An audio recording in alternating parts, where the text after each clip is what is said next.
नमस्कार, Mithila city news में स्वागत।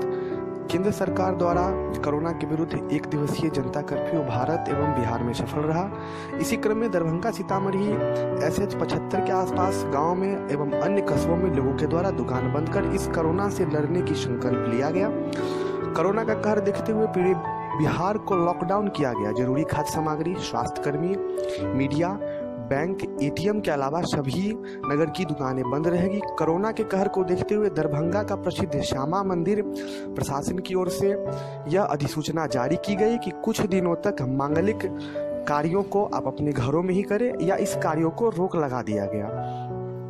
लोग सुबह शाम में घंटी बजाकर, नगारा बजाकर कोरोना से लड़ने को दृढ़ संकल्पित रहें तथा मिथिला सिटी न्यूज आपसे अपील करता है कि आप किसी तरह से घबराए नहीं। सरकार पूर्णतः आपकी मदद के लिए सक्षम है।